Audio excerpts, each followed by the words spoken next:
Akhlak tahun 5, adab berjual beli.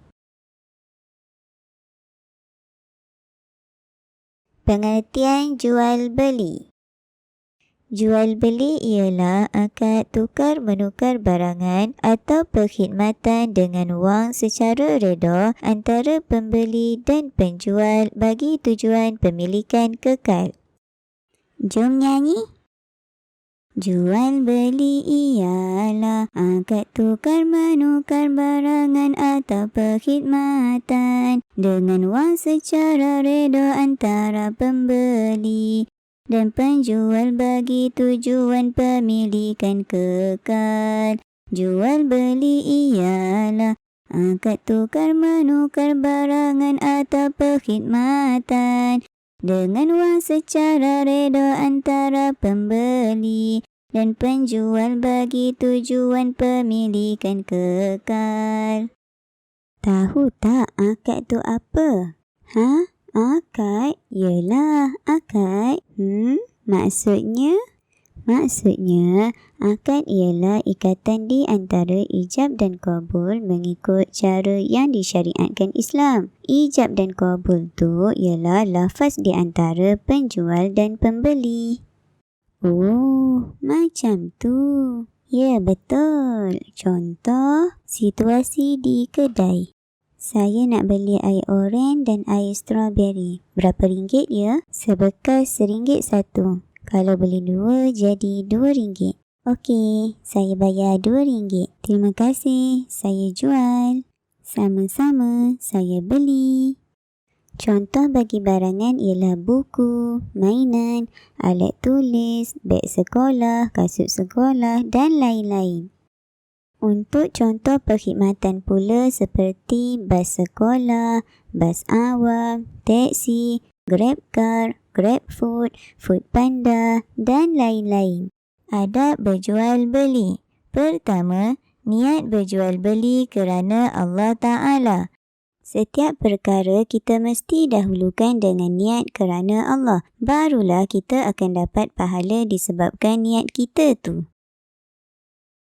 Kedua, memulakan pekerjaan dengan Bismillahirrahmanirrahim. Setiap perbuatan yang kita mulakan dengan basmalah, insya-Allah semua urusan yang dimulakan tu dipermudahkan Allah. Ketiga, memberi layanan mesra kepada pelanggan. Beri layanan mesra kepada pelanggan maksudnya bagi senyuman kepada pelanggan, layan pelanggan dengan baik, berkata dengan lemah lembut, sopan, tak sombong. Barulah pelanggan seronok dengan perkhidmatan kita dan insya-Allah pelanggan akan datang lagi ke kedai kita. Keempat, mengutamakan pelanggan. Mengutamakan pelanggan ni sama juga macam memberi layanan mesra kepada pelanggan. Kita kena layan pelanggan kita dengan baik, lembut, sopan santun, budi pekerti dan berbudi bahasa. Kelima, tidak ada unsur penipuan. Contohnya, pembeli meminta penjual timbang ayam sebanyak 2 kilogram dan penjual tu pun akan berikan ayam kepada pembeli sebanyak 2 kilogram. Maksudnya tak boleh kurang daripada yang diminta pembeli. Keenam, sabar dengan ragam pelanggan. Contoh, pelanggan tiba-tiba tinggikan suara.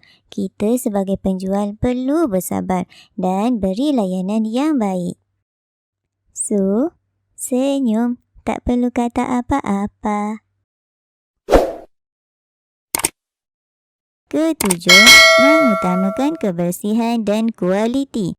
Sebagai penjual, kita perlu pastikan kedai bersih, barang bersih, dan berkualiti. Barulah pelanggan suka datang ke kedai kita. Macam ikan ni, berkualiti. Sebab itulah segar.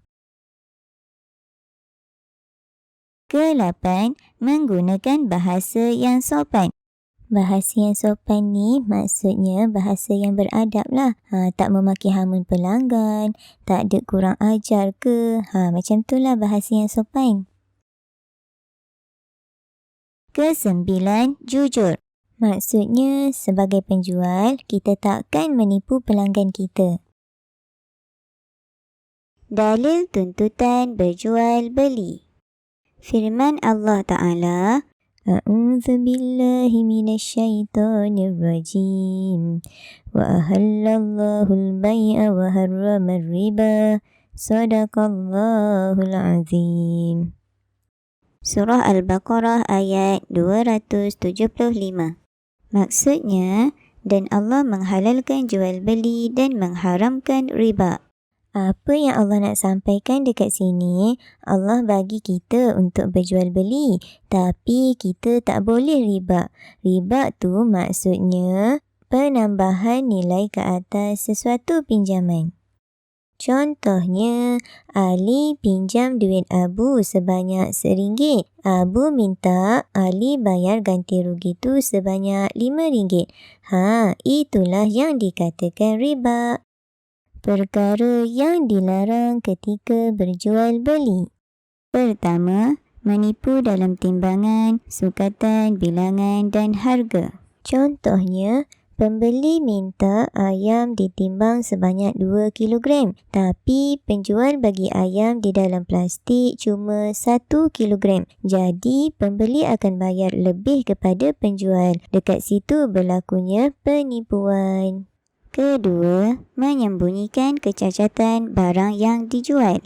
Contohnya, beli barang dekat kedai. Tengok gambar dekat kotak tu besar dan cantik mainan tu. Rupanya bila buka kotak tu, tengok mainan tu ada rosak sikit. Penjual tu tahu barang tu rosak, tapi dia jual juga. Itulah maksudnya menyembunyikan kecacatan barang yang dijual. Ketiga, menjual barang yang telah luput tarikh. Contoh roti lah ya. Okey, roti tu sepatutnya tarikh luput pada tahun 2020. Tapi tahun 2021 dia letak lagi dekat depan kedai dia tu. Itulah maksudnya barang yang telah luput tarikh. Barang yang telah luput tarikh ni kita tak boleh jual ya. Keempat, barangan yang dijual tidak berkualiti. Contoh, penjual menjual barang yang rosak. Itulah maksudnya barangan yang dijual tidak berkualiti. Fadilat beradab ketika berjual beli. Perniagaan bertambah berkat dan maju. Allah suka orang yang beradab ketika berjual beli.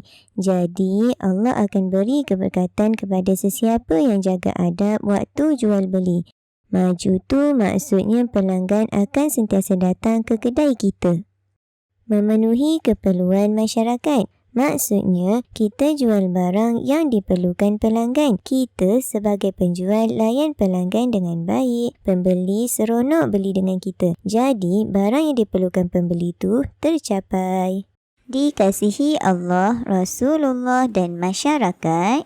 Kita jaga adab kita, Allah, Rasulullah dan masyarakat akan sayang dekat kita.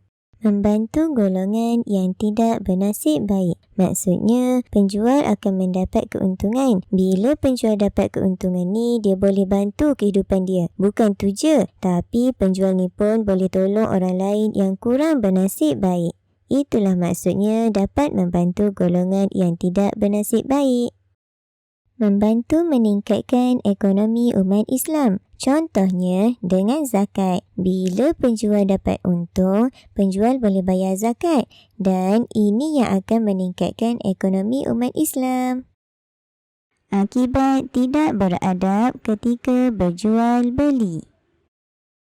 Dibenci Allah, Rasulullah dan masyarakat.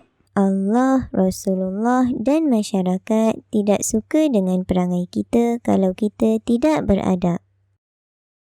Rezeki tidak berkat. Contoh, menipu dalam berjual beli.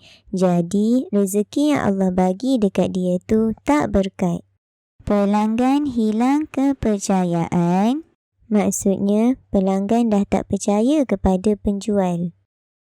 Berlaku penipuan, pengkhianatan dan kezaliman. Contoh, buat perkara yang dilarang ketika berjual beli, dan ini yang menyebabkan berlakunya kezaliman. Mencetuskan perbalahan. Maksudnya, menimbulkan pergaduhan. Terima kasih kerana sudah menonton. Jangan lupa share, like dan subscribe.